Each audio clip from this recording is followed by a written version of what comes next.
The military issues a commemorative coin. Supreme Commander will meet with President Trump. Yes, they actually stamped Supreme Commander on the Kim Jong-un side, so they got a little deal happening there. From the looks of it, they have a little deal going on. I don't know this for sure. It's my conspiracy-minded thing that the idea was to give Trump the Nobel Peace Prize. The Nobel Peace Prize, not the Nobel Peace Prize. It's kind of probably just one of those cheap, phony things that Trump does. It's like his university. Gangsters. And you think about those two characters, they're birds of a feather, so it's kind of no surprise that they would mint a coin with the two of them on it, and it's a beautiful commemorative peace thing. And Trump is going, give me the Peace Prize before the November elections. Come on, give it to me. I want it. Obama had one. And Obama didn't deserve one. Don't get me wrong there. Don't get me started on that. But certainly if Obama didn't deserve one, there's nobody on earth that would deserve one less than that thing I wasn't going to talk about.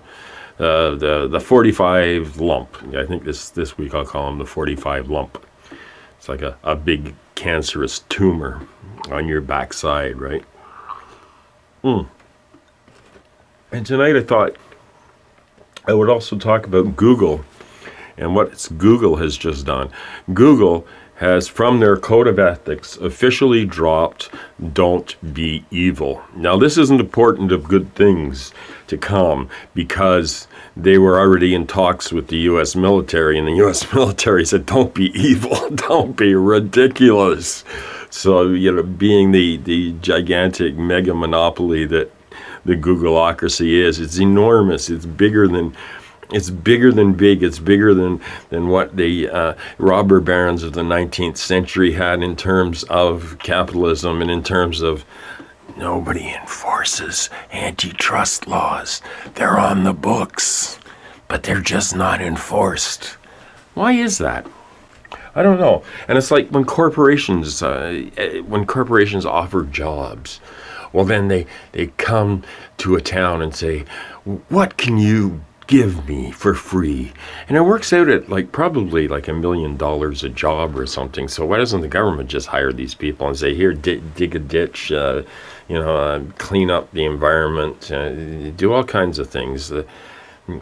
Well, it's just not that simple anymore, is it? Life isn't simple anymore. Life is going to be outsourced soon, so you won't have to worry about it. Sorry, we outsourced your life to the planet next to us, so you're no longer needed. Get the fuck out of here. You've been outsourced, and we're human beings, and we're being outsourced. They have these disgusting words to describe what's happening or what happens to people, and they appear benign and wonderful, but they're really horrible words. They're disgusting words. My personal favorite is when, well, we have to be competitive. That is just gets under my skin. We have to be competitive. Everything's got to be competitive. Even now, singers, what do you have it? You got it on TV. Oh, it's competitive. It's a competition. I remember the day when a singer was a singer. They just, they weren't part of a competition. If they sucked, nobody listened to them, and that was the end of it. Not anymore. Now it's a competition, and we have the experts telling us who is good and who isn't. And call me old-fashioned, but I just don't think that music should be a competition. Yeah, I don't think life should be a competition. So welcome aboard, and let's talk about some of the things that are on all of our minds. Things that don't have anything to do with the royal wedding. Can you believe that shit? I mean, I can't believe that shit. It's too hard to believe that the world is melting and there's wars raging. And what do people care about? Royalty. Chomp, eat, leave the tripod alone. My cat is being annoying. one of the many endearing things that they do that you get by having a cat. Chomsky, no. They're such delightful creatures. This one's a rather large cat. He's gotten rather rotund, but I'm not going to discriminate against him because of his weight. I would never do that. And here's a little something for all you kids that like to go out to concerts.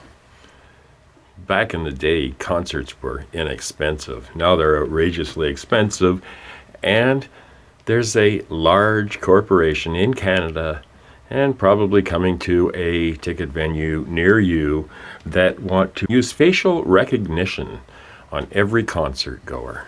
So not only can you not smoke a blunt at a rock concert, which to me is sacrilege. This should be,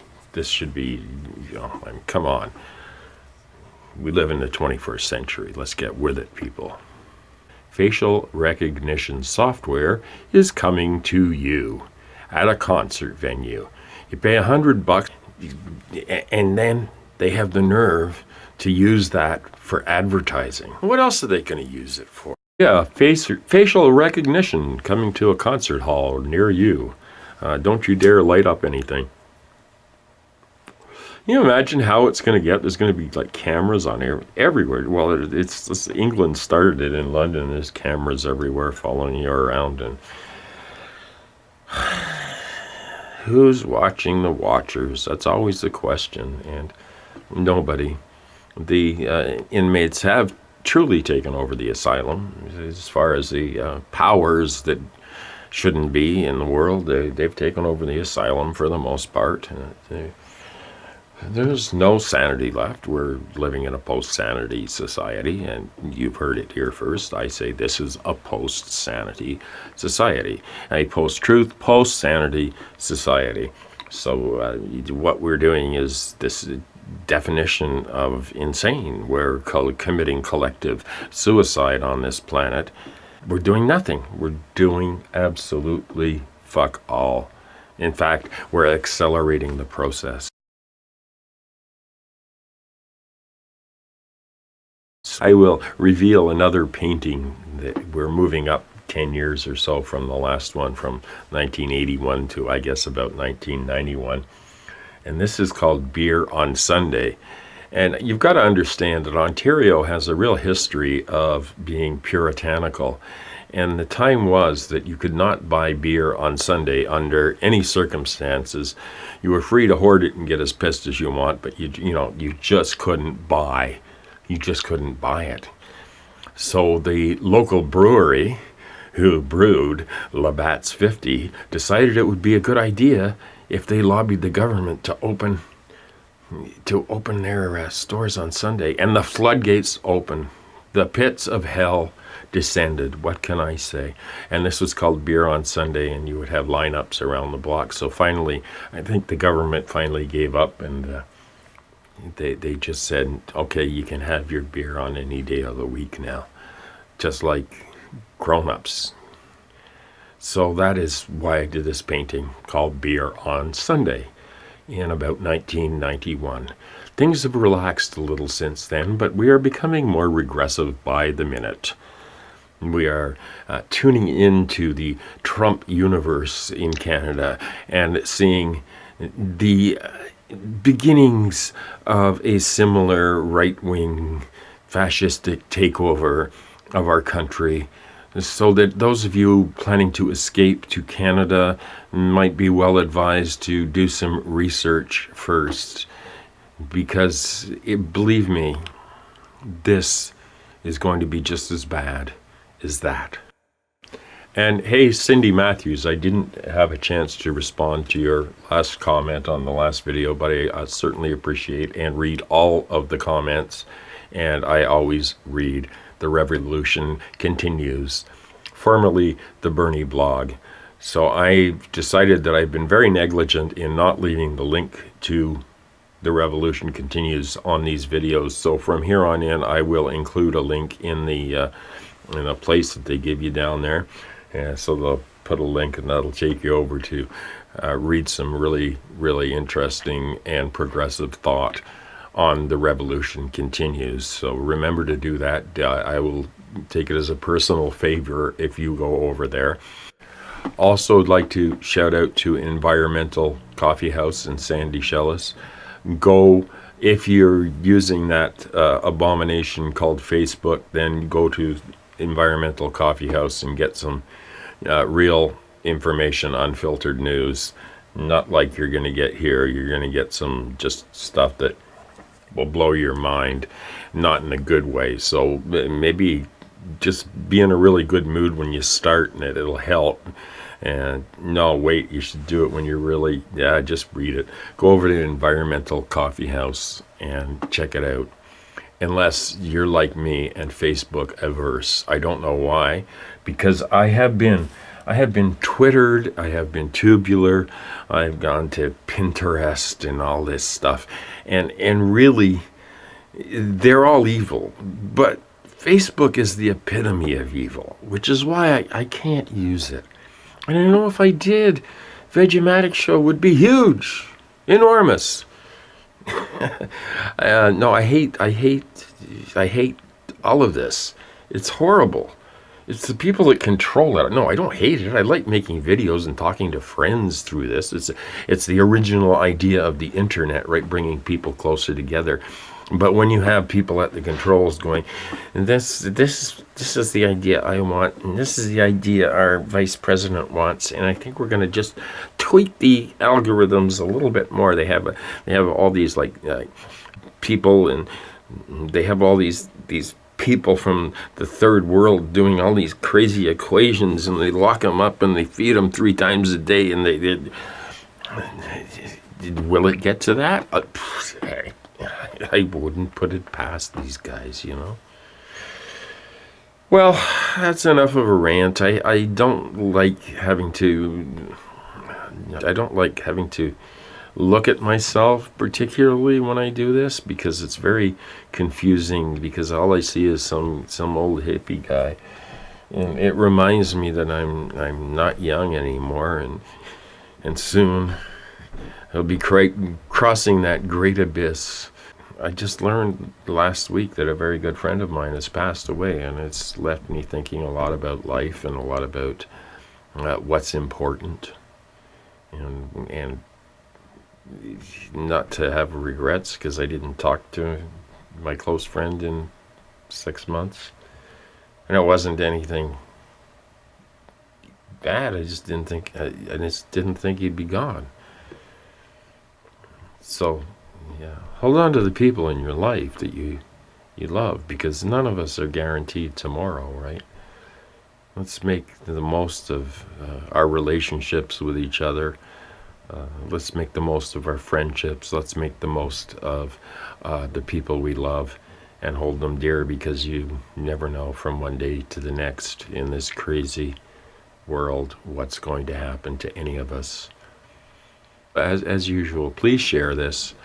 It's the only way I can ever hope to make something positive of my life, is if you share this. It's the only hope I have for any meaningful contribution to this beautiful earth that we're shitting all over. The last video, I had not one new subscriber.